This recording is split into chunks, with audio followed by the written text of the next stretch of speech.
Two of the most terrifying heroes on television right now aren't heroes at all. They're monsters wearing a cape. Invincible's Omni-Man and the boys' Homelander have both spent years being propped up as humanity's greatest protectors while secretly being capable of wiping out cities without blinking. So the question fans keep asking is simple.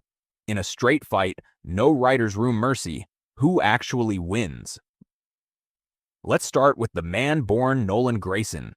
Omni-Man is a Viltrumite, a member of an alien warrior race built for one purpose: conquest. Viltrumites don't just get strong, they get stronger with age, their bodies hardening and their power compounding for centuries. Nolan isn't just strong for a human standard, he's strong by the standard of a species built to conquer planets. His core stats are almost absurd. Omni-Man can lift well over 100 tons without strain, and that number keeps climbing the longer he lives. He's fast enough to cross a state in seconds and fast enough to leave the atmosphere under his own power, flying between planets with no real gap in travel time. His durability might be even scarier than his offense. Omni-Man has shrugged off gunfire, explosions, and impacts that would flatten a city block, and he can survive the vacuum of space completely unaided. His healing factor is so extreme that wounds which should be fatal close up and vanish within minutes. And here's the detail that changes everything about how he fights. Viltrumites get stronger the more they struggle. Hit Omni-Man hard enough to actually hurt him, and you're not weakening him. You're triggering a feedback loop that makes him hit back harder next time. So here's Omni-Man's tale of the tape. Century-scale physical growth, planet-crossing speed, near-total invulnerability, and a healing factor that erases most damage almost as fast as it happens.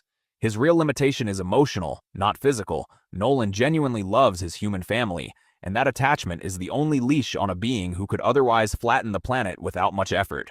Now let's talk about the man in the flag costume. Homelander is Vought International's flagship superhero, engineered from birth using Compound V, and marketed to the public as America's most trusted defender. Underneath the smile is one of the most casually violent beings in modern television. His powers read like a checklist of classic superhero staples. Superhuman strength capable of lifting aircraft, near invulnerability to conventional weapons, supersonic flight, enhanced senses, and heat vision hot enough to cut through steel like paper. He's also survived point-blank explosions without a scratch. But Homelander's real weapon isn't any single power, it's his complete lack of restraint. He's laser-beamed a man's head off out of pure irritation, he's ripped a superhuman apart with his bare hands, and as a child he reportedly killed with nothing but a hug. There's no ethical hesitation slowing him down. So here's Homelander's tale of the tape. Aircraft lifting strength, supersonic combat speed, heat vision that cuts through armor plating, and a total absence of restraint that makes every fight instantly lethal. His real limitation is psychological. Homelander's entire personality runs on public validation, and he unravels fast the moment that validation disappears. So let's set the stage.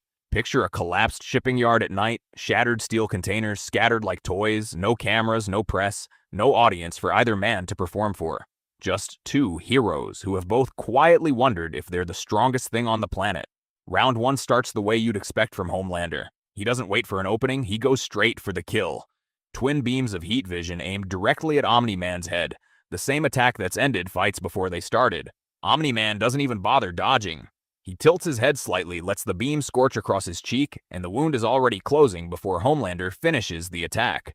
For the first time, Homelander is looking at someone who simply isn't reacting the way a target should. Homelander adjusts, closing the distance in a burst of supersonic speed, throwing a full-force haymaker aimed at Omni-Man's jaw, the same punch that's caved in reinforced concrete and shattered superhuman skulls on the show. The punch connects clean. Omni-Man's head barely turns. Homelander feels bone crack in his own hand on impact, and in the half-second that follows, Omni-Man's answering punch drives him backward through 3 stacked shipping containers. Homelander pulls himself up out of the wreckage, and this is where his psychology starts working against him. He's used to being the scariest thing in the room, used to people flinching, and Omni-Man hasn't flinched once. He escalates, unloading with everything: heat vision, full-speed strikes, aerial charges meant to overwhelm through sheer volume rather than precision. It's the tactic that's worked against every other opponent he's faced. Omni-Man simply starts absorbing it.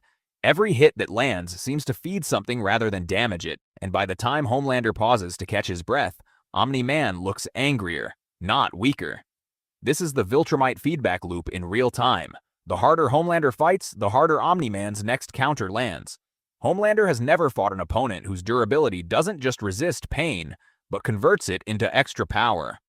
Omni-Man closes the gap in a blur, and the fight effectively ends there.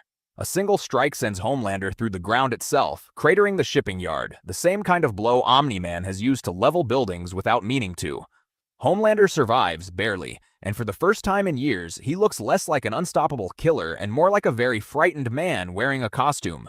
It's not the pain, it's the sudden realization that this fight was never winnable. In the comics and in creator interviews, this is the consensus outcome. Robert Kirkman and Invincible's own creative team have said outright that Omni-Man wins this matchup clearly. Viltrumite physiology simply outclasses Compound V in every measurable category. But give Homelander the one advantage the fight didn't allow: preparation, a real weapon instead of his fists, or a moment to strike before Omni-Man ever sees him coming, and the math shifts. Homelander isn't beating Omni-Man through toughness. He'd need to win through pure, ruthless cruelty and a blindside no hero would ever see set up. That's the cruel irony sitting at the center of this matchup. Omni-Man's overwhelming physical superiority is nearly impossible to outfight, but Homelander's total lack of morality means he's the one opponent willing to do whatever it takes, no matter how disgusting, to find the one opening that matters. So, does Viltrumite physiology simply outclass Compound V in a straight fight? Or does Homelander's complete absence of limits eventually find the one crack that changes everything? Let us know your verdict in the comments and subscribe for more what-if breakdowns across Marvel, DC, Invincible, and beyond.